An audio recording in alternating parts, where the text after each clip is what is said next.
Hello everyone, welcome to the Statera podcast. Today I'm joined by Mags. Thanks Mags for coming along. Thanks for having me. Yeah, my pleasure. Mags is studying a degree in, I'll just double check it again, but international aid and development. And so yeah, we thought we'd start by talking about volunteering and, just on a domestic, local aspect, but also, perhaps international and sort of the whole ethos behind volunteering and the benefits of it. We're also leaning to other subjects, possibly like meditation and hypnotherapy and things like that, and how it can all be related. So yeah, Max, can you tell us a bit about the degree and what it entails and what you're looking at doing? Yeah, well, international aid and development, it's pretty self-explanatory. It's I'm more interested in the vein of helping communities develop into a much more sustainable and positive environment. I mean, obviously what we're going through at the moment isn't exactly a positive vein. It's more of a detriment to society, and it seems to be pulling everybody down rather than bringing the best out of them. Sure. So, Can you say in what manner do you think? Well, let's just say, working your average 9 to 5, a lot of people are just unhappy in that situation. Doesn't give them any feeling of accomplishment. Some people are pretty much in the wrong vein of things because they simply haven't opened their heart up to something that they're really interested in doing, and it could be something creative or idealistic that's more on bringing them happiness and the people around them. And I thought that's really what life's about, isn't it? Sure. Well, yeah, I think so. I think so too. But you also look at those even just these little reward things that we have. You go back to the hunter-gatherer days where, there's that whole reward process that came from your daily work would be going out and picking like potatoes or root vegetables and then or hunting down a wild beast, and if you did that, there's this feeling of satisfaction, like this has been a good day at work. But you don't really get that generally in a 9 to 5 cubicle type job, especially. Well, I've been there as well, done that. I have. And have you found the same? It's just been the same boring, monotonous 9 to 5. Sure. I'm sure some things change and whatnot, but most of the time you just feel frustrated by other people, and you seem to get your work done. And sure, because it's not the individuality aspect of it. You're part of this group, and you've get given a role. This is your role. You're not allowed to do anything outside that role. That's right. And when people have different points of views and perspectives, it's really hard to integrate that. And so to have a common goal, you really need to be part of that community. For sure. But instead, we sort of just get lumped with something that we perhaps don't want to do, and it really takes away from our true instincts and inner being. So that leads to frustration, and you can even say leading to depression, etc., from there. I feel that a lot of people just not even knowingly are depressed. I helped this lady in my hypnotherapy business that had been suffering from depression. She thinks she was born with it, and she was 56 when she came to me. And the relief that she felt, she was no longer oppressed by other people's points of views. She was actually just listening to her own and going in and doing what she wanted to do with her life.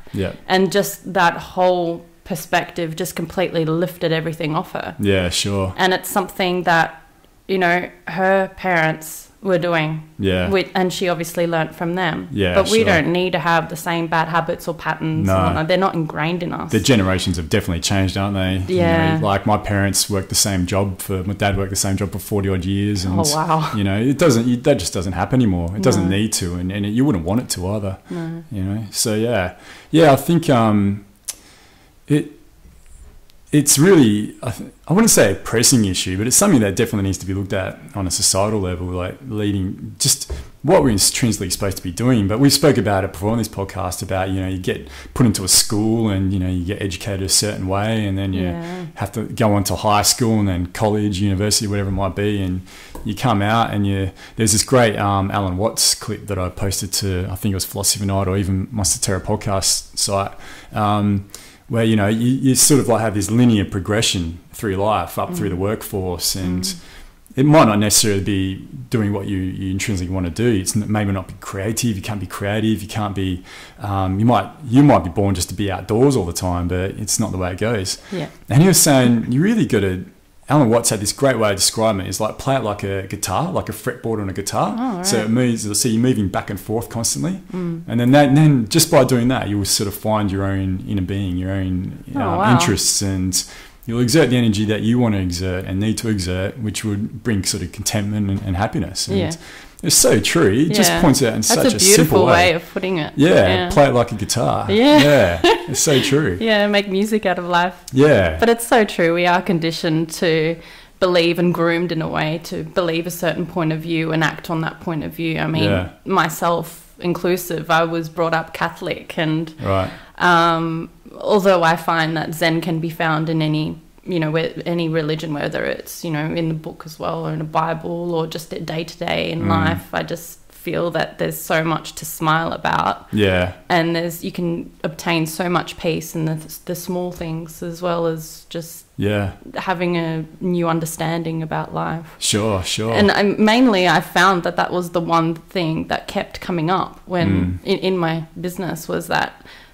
people just did not understand how life worked. Either that, or they didn't accept it, or the strings attached that we have here. They didn't understand how it actually worked. And there are universal laws. I mean, that's how the planets and the systems created themselves and the cosmos. There is a reason why things are aligned and seem to spin in perfect balance, you know, and that's just our solar system if you even just look at ours. Sure. You know, I mean, definitely. Somehow the sun seems to just sit where it is, and all our planets are moving just in the correct, perfect motion for the seasons, and then taking into account people and, you know, everything that everyone goes through in life and what they need to learn. I mean, that's a huge responsibility. Yeah, sure. I know if I was trying, you know, to even take up the portion and responsibility of the universe in one day, I think I'd screw it up so badly. Probably better to start again than to try and fix it. It's so simplistic, what's the word? Simplistically beautiful, but also at the same time really complex as well. Like, it's just an amazing sort of thing. But that's the thing. It's fractal down to our own lives as well, and then that's how we should sort of be analysing, viewing our own lives and leading our own lives. But yeah, it's like we're, I was talking to a friend about this last night, like how we're just so distracted by other things, and we don't really get that chance to look within and discover what we really want to do and how we should be operating. We just go along and think, oh, this is what I'm supposed to do. Yeah.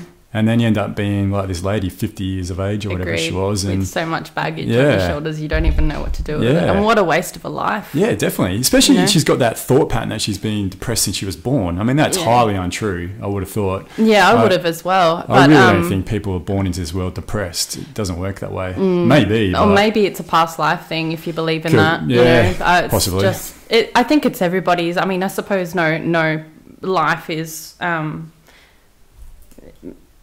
every single life is worth something, lifetime. And, you know, maybe with her, it was her learning that she didn't have to suffer for that long. Yeah. You know, that was unnecessary. And most people, you wouldn't believe how many people are just like her. Yeah, right. Picking up all of this baggage, picking up all of this rubbish they've collected, you know, knowing that life will continue to dump it on you. You'll never get a break. I mean, good luck with that. Seriously. It's just the way it works, isn't it? Yeah. It is. Yeah. And most people either chuck tantrums like little children, you know, they get angry and pissed off, and excuse the French, and go for it. And just they just butt against it rather than accepting it.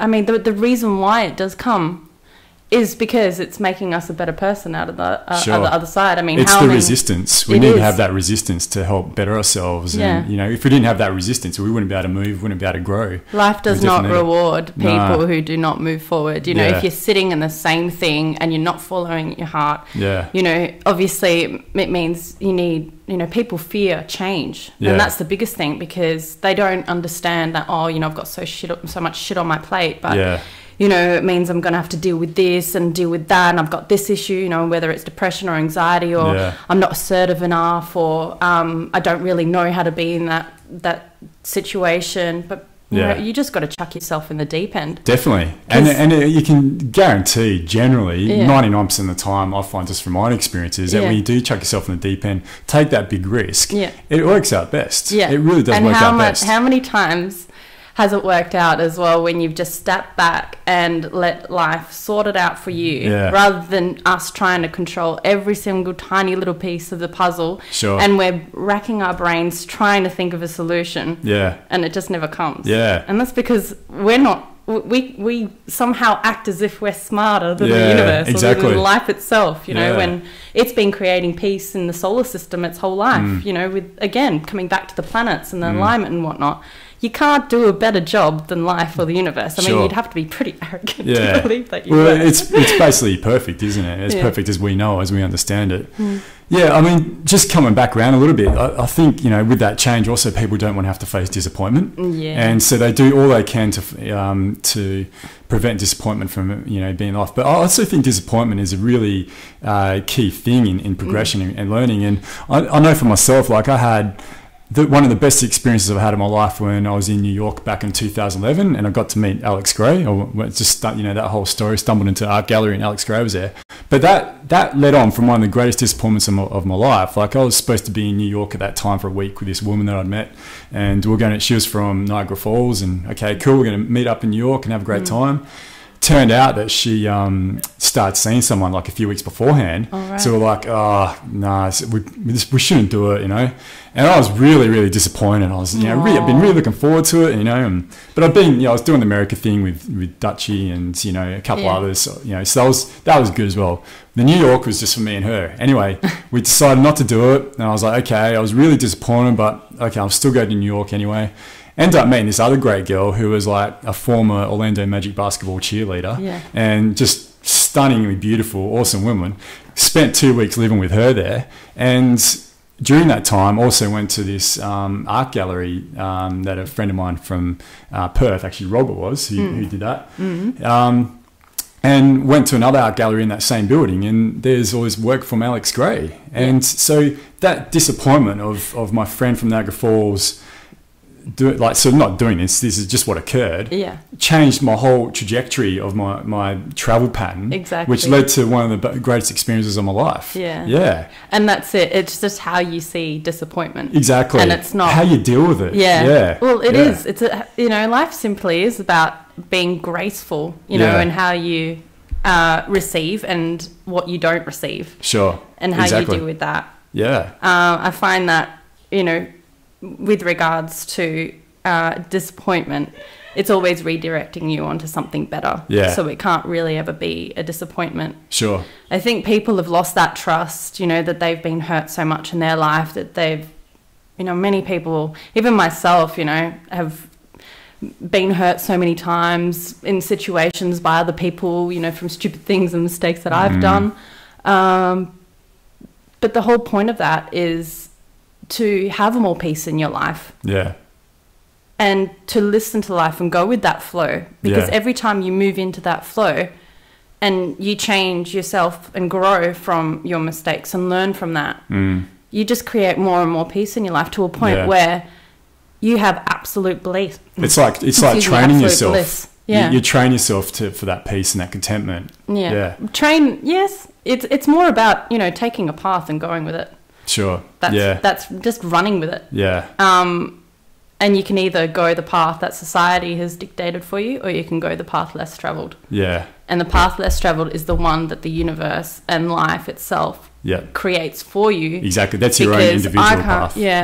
I can, you know, I can feel even in myself, you know, even, okay, well, let's look at, just for an example, even driving on the road. You know, there are rules for the road, developed by professionals who have had years and years of experience in this, and it's always changing and growing into something better, you know, easier. So for example, even just going around a roundabout, I mean, if everyone did as they pleased, we'd all crash and you know, make huge accidents, probably, you know, shoot the insurance companies in the foot and whatnot, and, you know, do their heads in. But the point of that is that we take inspiration from the universe by our experience, and the only way we're going to do that is through life. Sure. There are reasons why people develop these role rules. It's because when we take on that experience and we learn from it and accept it, you know, everyone goes around the roundabout peacefully. You know, everyone knows what everyone else is doing. Yeah,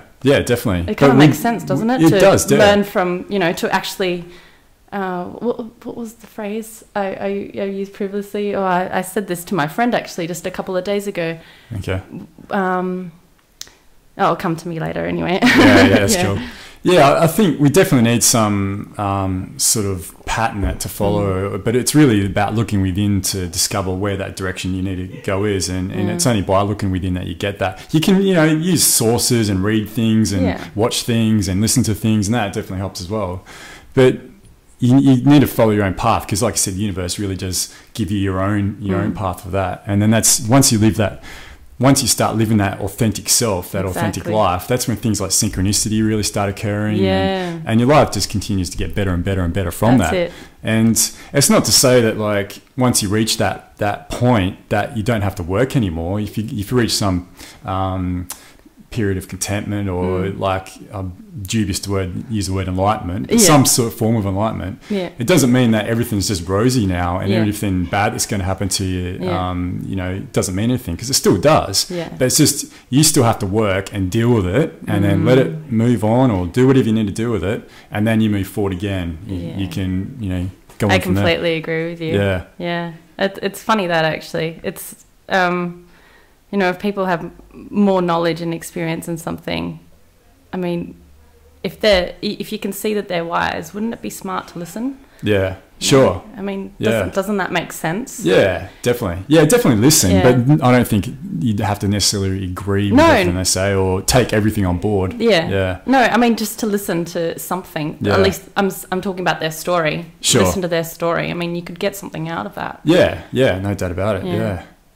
I just find people very funny. I find that I used to actually think myself the same way, that all this, you know, was just some hippie crap that all these all these 60s people bullshit. Made up, you know, whatever.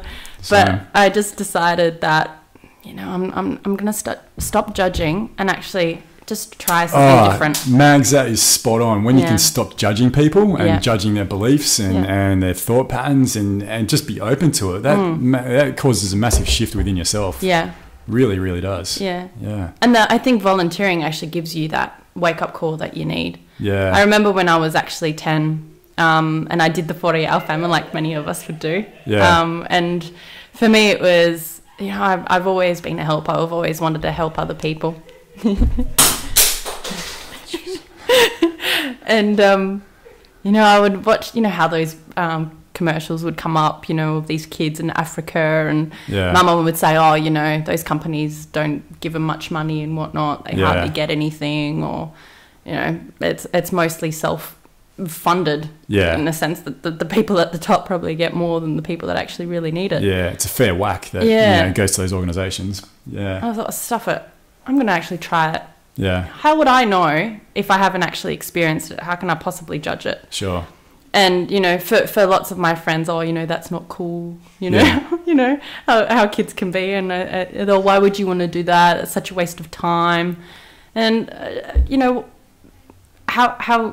what are you going to lose by trying something different? Yeah. I mean, sure, it's not cool. Just like, you know, I don't know, posting on Facebook and the whole collectivism thing. And being tagged into something else, but secretly, you're really grateful that people did that. Sure. Yeah. It's kind of like that, I think. Yeah. And when I did actually do it, I realized what it was to be hungry. Yeah. To actually not eat for 48 hours, and all you could have were those little boiled lollies. Yeah. It was barley sugars or something. Sugars, something like that. Yeah. And I realized, wow, this isn't a great feeling at all. Yeah. I can't believe that other kids my age are going through this and dying this way. Yeah. It really opened my eyes. Because you don't realise when you're brought up in your own little bubble for lack of a better word, that what actually other people have to face and have to deal with. Yeah, you've got to step out of your comfort zone and experience something different. Walk a mile in their shoes. Yeah, definitely. Yeah. I really think that's what the benefit of traveling is. Traveling to a lot of different places and different cultures, and understanding that really gives you an appreciation, especially if you're born in Australia or any sort of Western civilized world, that we have got it pretty good. But then when you travel to some other places around the world, you realise, actually, hang on, something's not quite right. You know, you might think it as a passive thought when you're at home in front of the TV and you see an ad come on to give donations to starving children. Yeah. And not that I've ever been anywhere that has been starving children, but I've been in similar situations and like close to that. Yeah. And it really is an issue that needs to be addressed and needs to be faced. But I wouldn't have had that real knowing if it hadn't been for traveling and stepping outside my comfort zone, really. Yeah. Yeah. And it's a shame people as well see it, it's not happening here, it's not my problem. Yeah. The fact is, the bigger picture of it, people are getting poorer. More people are getting poorer by the year. And the others are becoming more richer. Yeah. So the rich richer, poor poorer. And that is the reality. If we don't put in our 2 cents, who do you think is going to be poorer next year? Yeah, sure. You think you're not going to fall into that? Yeah. The way the system works is that it supports people who have all these businesses and money to make more businesses and wars and all that, the whole monetary system. We all know about that. Yeah. And if you don't, Zeitgeist is great.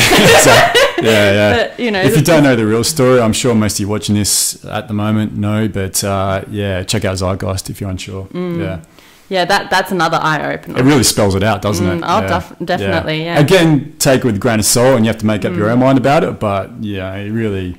Zeitgeist for me, we're just going off course a little bit, but really opened my eyes to everything and really got me motivated to do different things. And, watching that about 4 years ago now. Yeah. And it's hard to open your eyes out to that and then see it in the proof day to day, every day of your life. Yeah. Because it is in the system. Sure. We are constantly hit with advertising, subliminal messaging. People don't realise that our minds, our subconsciouses learn best by visual stimulation. And when the subconscious is exposed to 10-minute images at the same time, constantly, like for example, you drive past a McDonald's sign, but the 10th time, you didn't want it to begin in, but by the 10th time you're like, okay, fine. Starting to sound like it's going to taste good. Yeah, and then you look at it and you're just like, why? Why did I do this? And it's got nothing to do with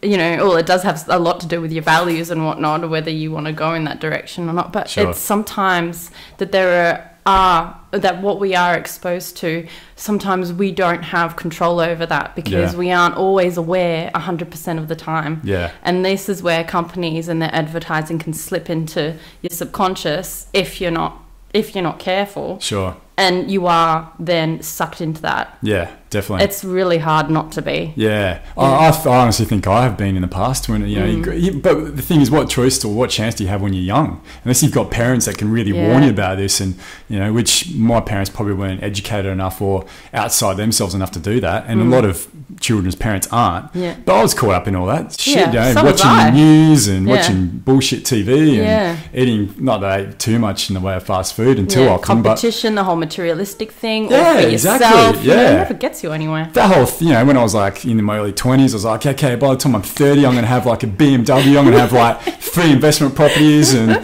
do you know what? I was pretty much on my way to that. I was, and by the time I was like 25, 26, I was on my way there, and I was so fucking unhappy, so just discontent. Like nothing was ever good enough. Like no matter what I achieved. The money, what's money going to give you? Yeah, exactly. Yeah, nothing. And it hasn't been until I've let all that go, and obviously going back to university, I'm next to no money now. Yeah. But it's great. I feel so good. It's so freeing, and just this contentment that comes with just being alive and just enjoying life rather than worrying about how much money I'm going to make.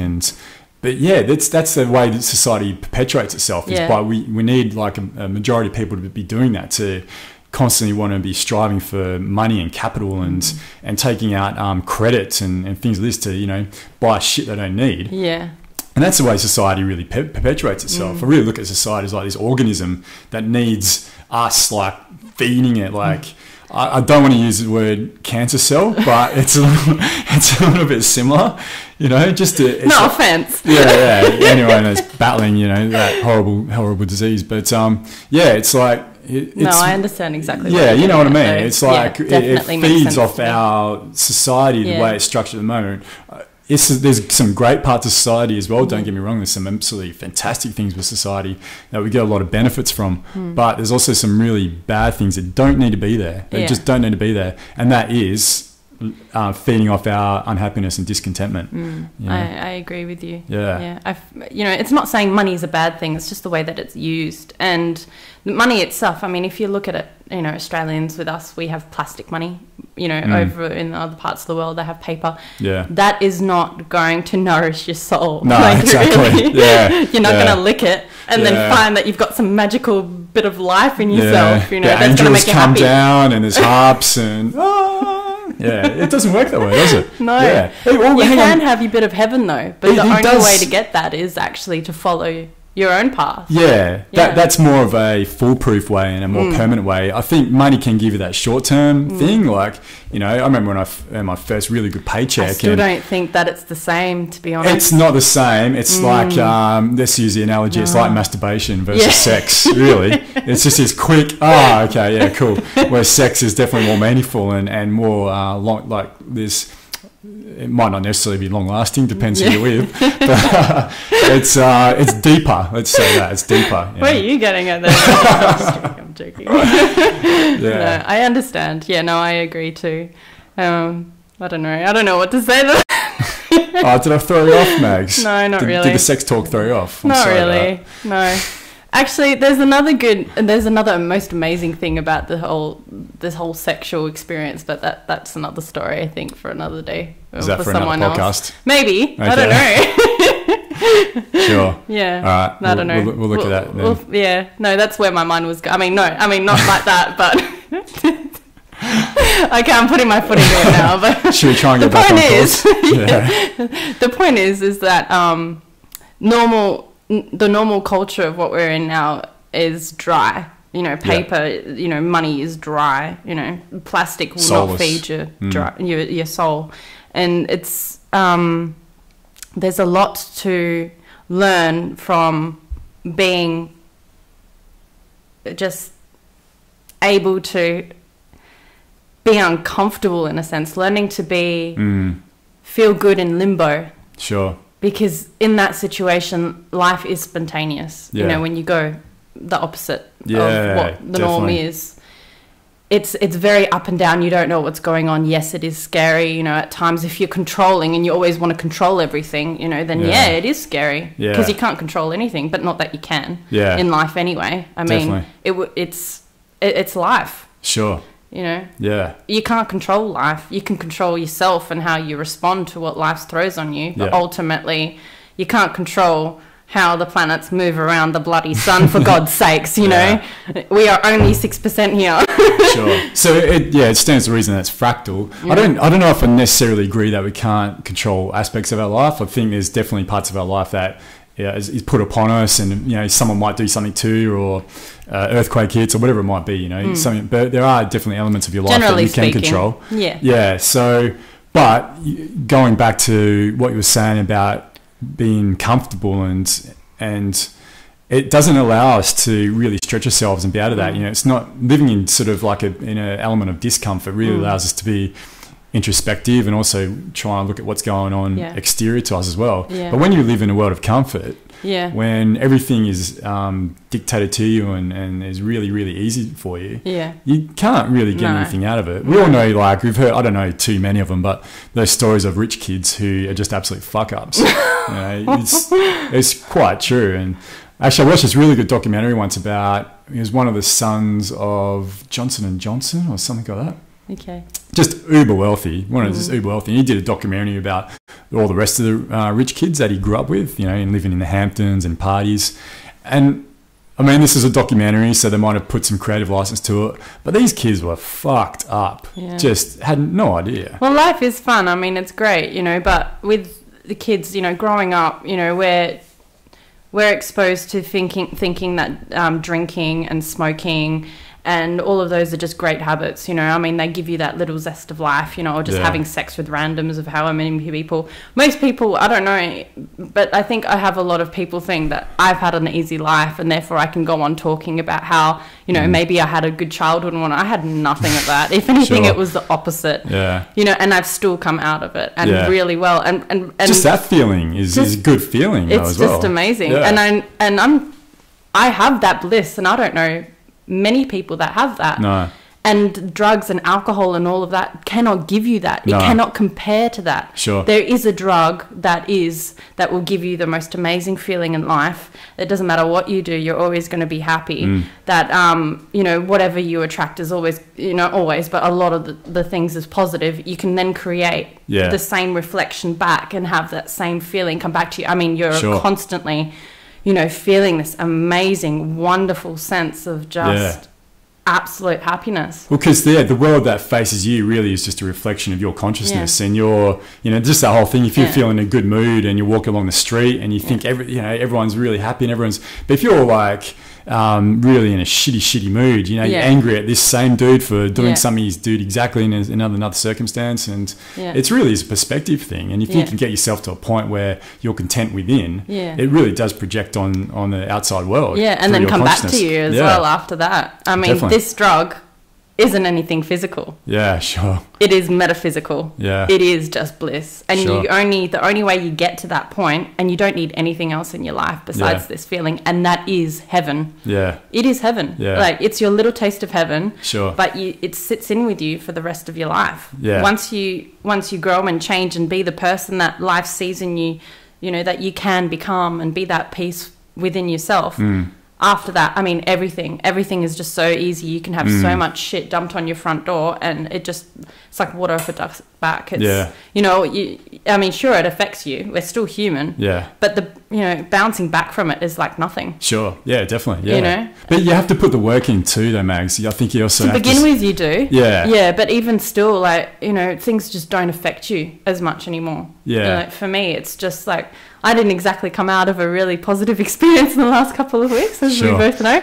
But, you know, I'm still smiling at the end of it. Yeah. I mean, it only just finished yesterday, for goodness sake. Yeah, sure. You know, and I'm back to myself as I would be, you know. Yeah. Living life happily, appreciating, you know, even the small things. Yeah. And that's really what it's about. Well, it is. It is definitely what it's about. But I really think with you, I've known you for how long? A couple of years now. Like, I know you've really put the work in, and perhaps 5 or 6 years ago, you wouldn't have been able to deal with it as well. No, or you would have got there, not. but it would have taken longer, and it would have been like a deeper period that you would have gone through, a darker period. But now you've got to a point just through self-analysis and really, you know, being constructively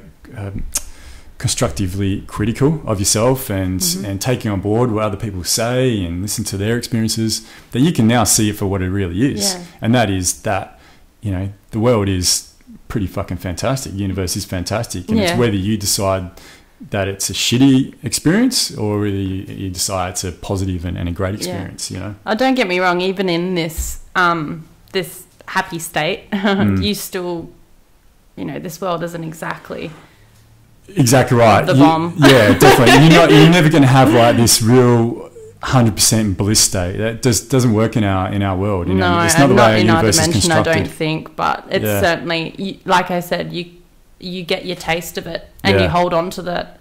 Sure. And then, you know, when something happens, I mean, sure, you feel jagged and it kind of takes you off road a bit, but you come back to it really quickly because you know what it feels like, you know how good it feels, and there's that reward on that other side. I mean, you've got all this shit, you have, you know, I had a lot to deal with, and I worked through it, and I'm like, okay, there's got to be a light at the end of the tunnel somewhere, right? We've all heard that analogy. Sure. And you're thinking, okay, that, you know, I can see that light, it's getting brighter and brighter and brighter the closer I get, and then once you hit it, it really is like a smack in your face. Yeah.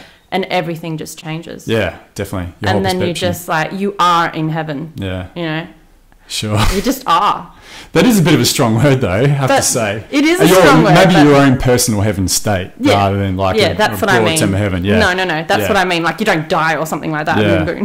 Like, whatever. Do you think, to me, heaven for me is just purely contentment? It doesn't necessarily mean that everything's going perfectly in life and everything goes my way and, you know, everything's always beautiful, because nothing is always beautiful, or is always ever going to be beautiful. But for me, my heaven again, is it a depends contentment. how you see it, because even the negative is really beautiful. Well, it can be, yeah. Well, one thing I've really started trying to do and incorporate over the last 2 or 3 months is when I have a negative experience or have a disappointment or something that comes into my life. Like when I was younger, even up until we'll say before I went to Peru, because that's been a massively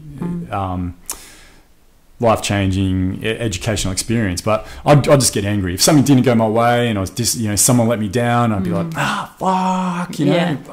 And that's the way most people behave. And that's the way most people behave. But what I've started doing, and it's really been through listening to other people's experiences and what they do, and certainly it follows a Buddhist philosophy, but it's just like immersing yourself in that disappointment and just being with it, and just, okay, you sort of even meditate on it. You go, okay, I'm with this. But then what you want to do is turn that anger and that fear and that disappointment, and you love it. You give it love, because it is a part of you. That disappointment that you're feeling, it's automatically becomes part of you. If it's in your thought process, then it's part of you. Yeah. So you can either hate it, which intrinsically means you're hating a part of yourself, or you decide that you want to love it. And that's what I've been really concentrating on doing, and it's really, really worked. Yeah. And I found what I've also been able to do with that is that moment that I can turn it into love, or love that thing, whatever it might be, it amplifies, and I can send out my love to other people as well. Yeah, good. Yeah. And I don't understand exactly what you're saying, but I think, it's very hard to understand if you don't have an example, like a real life example. So can you think of one? Yeah, I can. I don't know if I want to.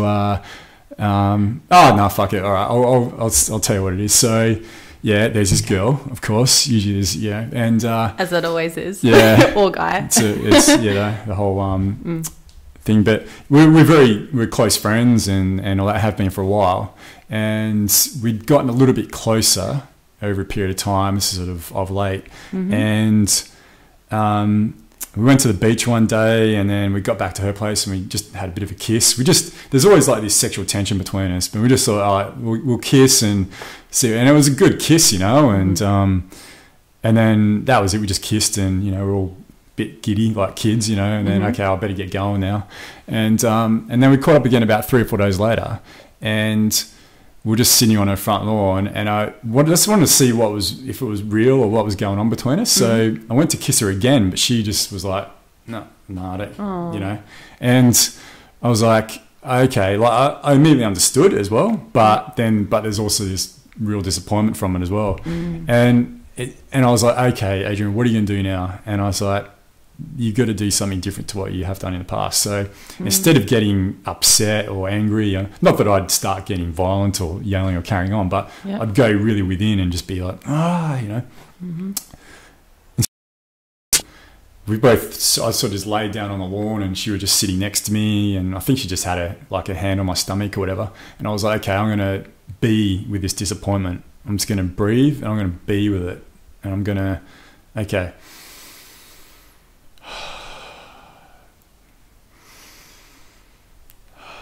And how did that feel? Be with it. Yeah. And it was tough. It was really, really difficult. But after a period of time, I thought, okay, now it's time to apply that love to it. This disappointment is a part of me. It's part of my being. Yeah. So I'm going to apply love to it. And I applied love to it. And then I was like, okay. Yeah. And I said to my friend, okay, good to see you again. Well, I'm going to get going now. And on the drive back home, this love just kept amplifying and amplifying and amplifying. I was spread it out to my friends everywhere, and it was fantastic. Yeah. It was a real lesson. Yeah. I have heard from different people, that's a great way to do it, but that was the first time I'd really applied it, and I did it my own way as well. I didn't really necessarily follow what other people were doing. Yeah. But I think it's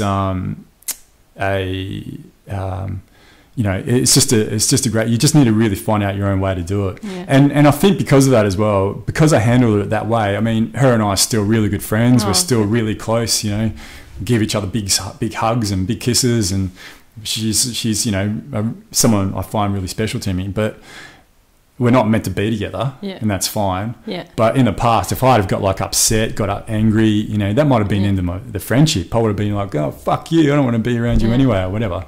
Not because she did anything wrong, it was because of my own bullshit, you know. So it was a real lesson that, okay, you can handle situations differently by not getting your own ego, all that. But that's the key thing. There was a few key things that you said there. Thank you for that, by the way. Like, I know it was quite personal, but it's these examples that we need to give to be able to then understand. You know, we learn best by example. Yeah. That's just the way that our psyche works. Sure. And the thing that I heard you say was, how could you keep doing the same thing and then expect a different result? You can't. You got to change. It's a definition of madness, isn't it? And you can't avoid, you know, some pain in life. You know, that's, you know, it's pretty much like us knowing that the plants are going to grow outside. Yeah, sure. You know, it's pretty much the same thing, but you can stop yourself from suffering. Yeah. So you felt the pain. Yeah. And you got to kind of move through the pain, but then the suffering stopped when you just accepted the fact that perhaps she didn't feel the same way, or perhaps that situation isn't exactly what you need. So it took me a couple more times to get the fact that, you know, it wasn't going to work out in my relationship with my ex. And it was the same thing. Like, for me, you know, it was because I was so engrossed in the situation, it was so hard to distinguish what was real and what wasn't. And a lot of people get caught up in that with relationships as well. Oh, definitely. And it's really easy to do so, you know. No one's perfect. Everyone gets through it. But as long as you learn the lesson out of the other side and realize, oh, okay, I should just accept it. It's just, you know, my life is just going to be more peaceful. Sure. And there's something better. That means that there's just something better coming along. Yeah, exactly. Yeah. Someone more suited. Yeah. Not necessarily better than someone else. You know, no one's really better than anybody else, but someone more suited. A new opportunity. Yeah, exactly. That could be a better opportunity. Yeah. Definitely. And it's, again, like we were talking about earlier, going through that disappointment and moving past that disappointment generally allows for greater possibilities. Yeah. You know. Yeah. And if you didn't let yourself be disappointment, but also feel that disappointment, and move through it, go through it, and go through it clean, I guess I'm trying to say. If you can go through it clean rather than all jaded and all angry and you know, that washes off, and the universe sees that upon you and might not want to push anything good onto you then because of that. When we say universe, of course we mean it as like this metaphysical whether thing. You think of God or whatever it is, whatever you think of as the bigger picture. Exactly. We just call it that because it seems to be the thing that seems to run in our group more than often, that word. Definitely, whether it's some rationale that it has, but you know, it's spirit or whatever you want to call it. Source. Yeah, source. Yeah, there's so many names for it now. Yeah. But either way, we feel that there is a bigger picture. Definitely. You know, and we have proof of that every single day. Yeah, sure. We do, definitely. And thank God that there is, because, you know, people don't understand. And I've had to explain to pretty much every one of my clients just how the mind actually works. And I'm not teaching hypnosis or hypnotherapy, and I haven't been previously. But it's just more about life. It's just more about how your mind actually does work. Yeah. You know, and really in our conscious state, we're only really using 6% of our brain. The other, the 4%, which overall encompasses the 10, is actually our breathing rate and a circulatory system, which is actually, you know, drawn about by the subconscious anyway. Sure. Yeah. You know, and thinking about the left brain, right brain, the conscious is your left brain, which is your analytical mind for people that don't know. Yeah. You know, it's the mathematical mind. It's, you know, you use it to, you know, for science projects and whatnot. And then your right side, obviously, is your creative side. That is your subconscious. That is the unlimited source of information that you can have for yourself. It runs all your processes at once, your breathing rate, your circulatory system, all while growing your hair and fingernails while you drive. Sure. Yeah. Amongst all the fact that, you know, people also don't understand that with the subconscious, it's like it's like your whole life is just pretty much a video. It's in pictures and it's recorded. And the subconscious doesn't feel that there's, you know, a good side or a bad side. It just is. So it records everything like it just is. Yeah. You know, definitely. It understands that, you know, with your emotional self, if something isn't bringing you happiness, it will then recreate the same situation for you to be able to heal it, because it's bringing to your attention that this isn't working for you. Sure. You know, so for example, with the whole relationship thing, if you don't learn or don't accept the fact that, you know, if you don't let go of the girl and just accept the fact that it's not going to really work, then, you know, and you find you're in that relationship, say that you did go into that relationship, didn't really work, and you found out 6 months later and you hurt much more than you were before. Sure. And you missed out on the possibility of meeting someone else. And exactly. And I mean, those situations, and it really hurt you and you can't get past it and you're holding on to it. Yeah. You know, that's obviously going to recreate again later on in life, somewhere, somehow. Definitely.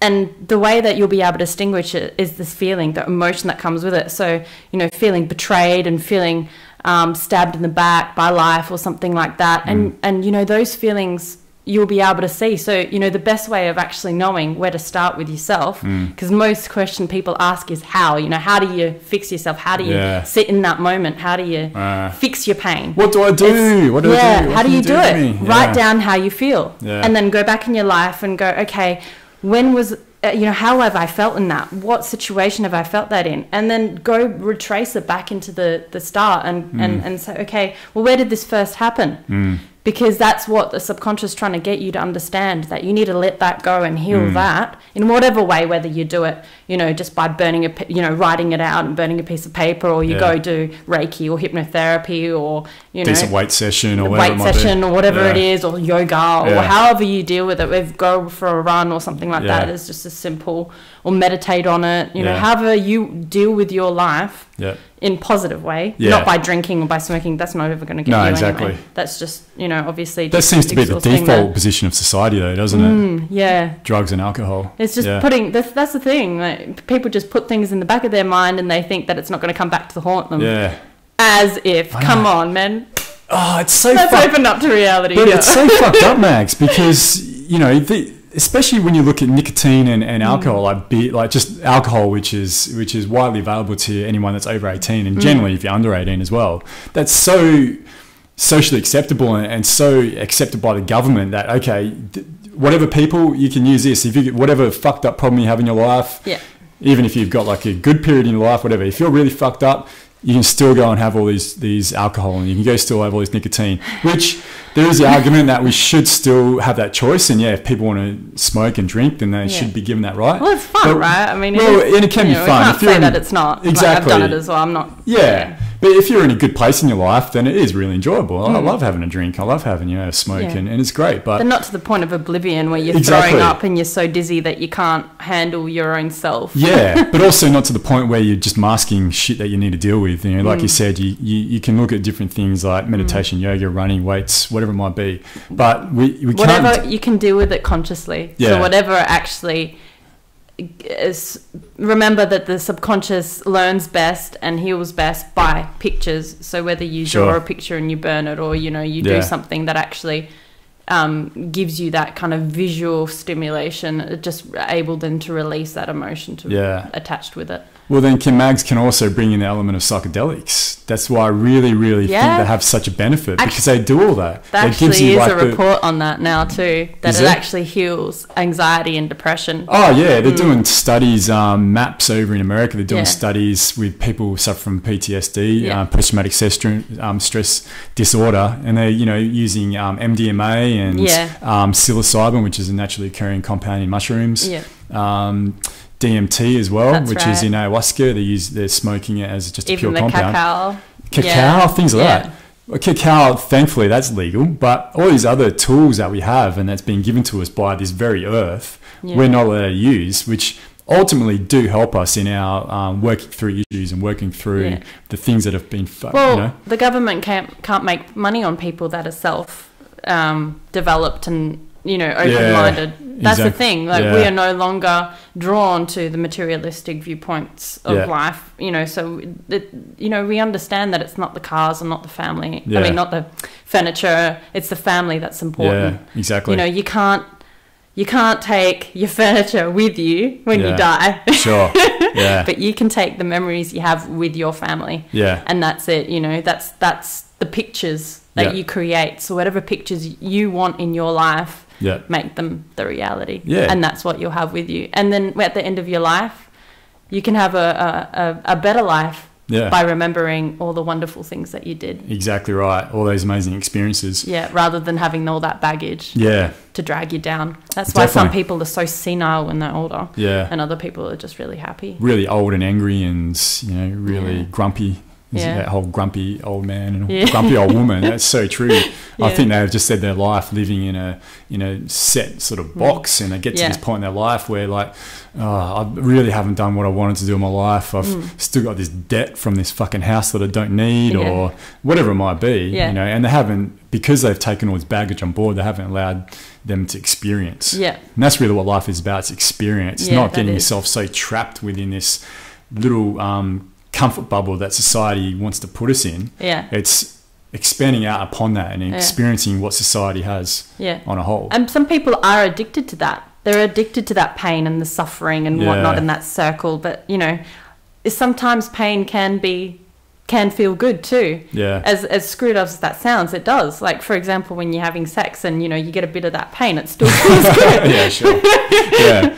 Pleasure and pain. Yeah. I mean, it's that combination. Yeah. And that's that life. You know, people get a kick out of it. And that's good, but not all the time. No. You know, when you've experienced something different, like this bliss thing I've been talking about, you know, you become to realize that what you'd felt in the past, that's not going to get you anywhere. Yeah. And it certainly is never going to feel as good. Even all those combinations of things is never going to get you feeling as good as what you do when you just simply learn your lessons, you grow, you become a better person, and you create more happiness and peace in your life. As uncool as that apparently is. Yeah, I know. Well, that's the thing. It's really, I mean, I don't know anymore because I don't surround myself with those kinds of people. You know, obviously the friendship group that we have, it's very much about that. But people, I know maybe in the past when I was in that sphere, that I did look down on people that sort of wanted to live their life like that. And, I know I did as well. I was like, fucking work. You should be working full time. You work, you know. What's wrong with you? You don't have a house. What the fuck is wrong with you? And I definitely why are you renting at your age? Yeah, exactly. Yeah. It's hard not to judge. Yeah. Yeah, especially we're conditioned that way. Yeah. But again, we go back to just not judging and then actually accepting, and then you can see, okay, maybe they're onto something. Maybe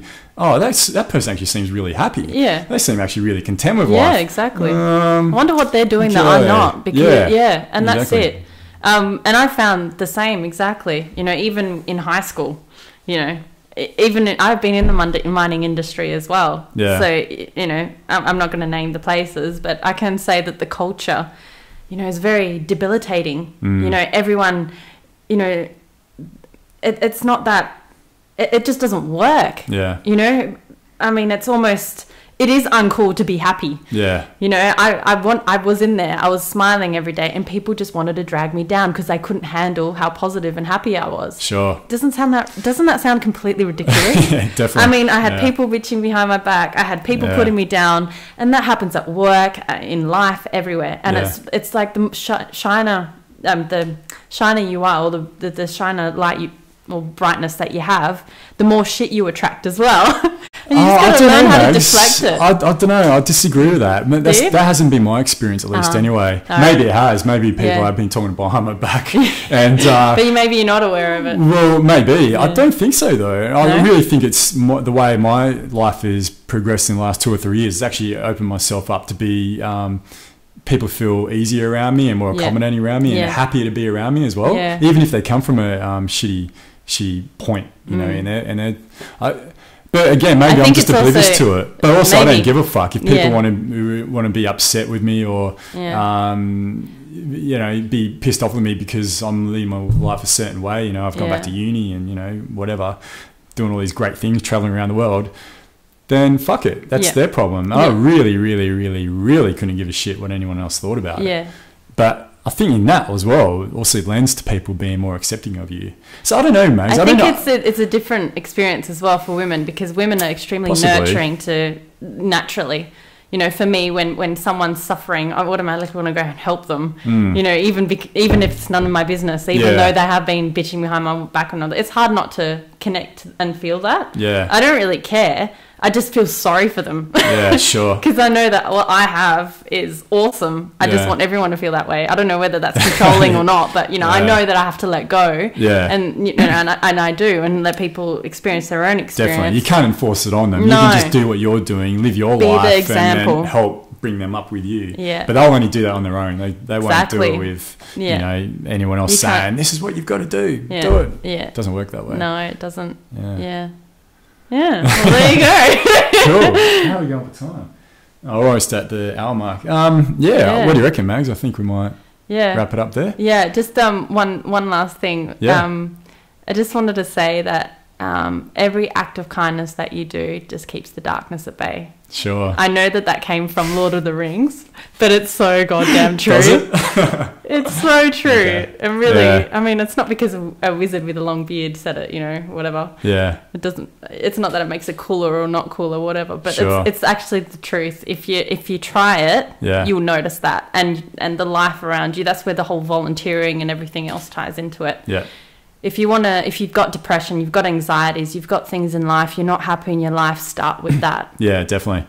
That's something that greatly helped me about 4 or 5 years ago when I was at that point in my life. I was really depressed, not really depressed. I was just discontent and, you know, just not happy with life. I started volunteering and the volunteer work, making other people happy, and I was working doing environmental stuff as well. Like giving back was what gave me happiness. Yeah. It wasn't.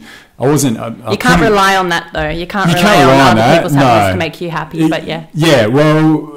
Yeah, that's right. I mean, you can't. Other people can't make you happy by just not doing anything. You can't just sit there and other people are going to come along and make you happy. And that's one reason a lot of people get into relationships is because they're feeling depressed. And I've done it in the past or whatever. I'm feeling a bit down about myself. Oh, okay, here.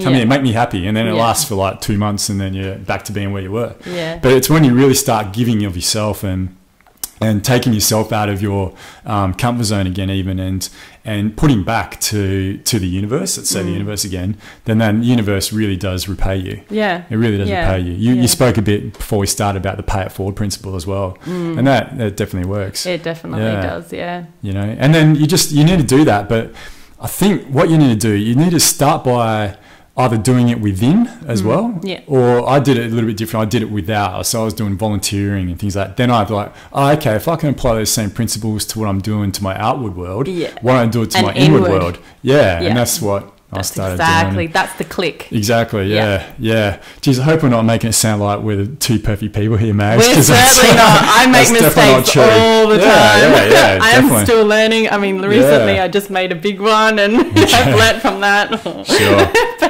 Yeah, you know, it's all part of it. It's all part of it. Yeah, it's part of life. It's part of life. Yeah. All right. Well, I don't think we actually talked about anything we said we were going to talk about at the exactly, beginning of this intro. It's been good. Sorry about that, ladies and gentlemen. We're going to talk about volunteering and the international aid and development and meditation and hypnosis. We did kind of touch on it anyway. We touched on little bits of each of them, but maybe we'll do another podcast next with a bit more into that. We'll see how we go. But this has been an awesome podcast, Mags. Thanks. Yeah, it's funny, isn't it? Like you, another one. I was caught up with Kelvin last night. I said, "Oh, Mags is coming on the podcast tomorrow," and he's like, "Oh, okay, yeah." I think he asked, like, "What are you going to talk about?" And I was like, "Yeah, that's what Mags asked me. Like, what are you going to talk about?" Yeah. Every time I ask someone, "Can you come on the podcast, please?" Like, "Oh, what are we going to talk about?" And then we just end up having this awesome conversation for an hour and a half. Yeah. Like, it just flows. So very thankful to have yourself and other guests, of course, that can do this. Thank you for having me. Some great content. I hope that something I said actually makes a difference. Or, definitely. You know, maybe my experience can help someone else. To, you know, all those 4 or 5 people out there that are actually watching this now. If it helps in some small way, you know, it's good. Even just to pass it forward. Exactly, even just to pass it forward. And definitely, all right, is there anything else you'd like to add? I don't know what else to say. I think that's, I think I've said plenty. I think I've said enough. Really. Sure. Yeah. No, you've done well. Yeah. So, thank you. Thank you. No, it's been really fun. Cool. Well, thank you. Good experience. New experience. It was fun. Do you feel more comfortable about doing another one then? Some other time? Maybe? See how you go. We'll book it in. We'll see how we go. Well, again, thanks, Mags. And we'll definitely get you on again next time.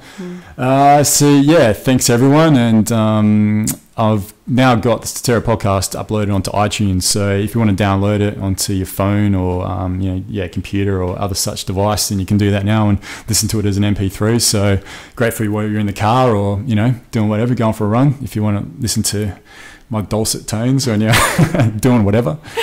I was going to add in making love, like I put in the description before, but you can if you want. But I don't blame you if you don't. I saw that. I'm like, what?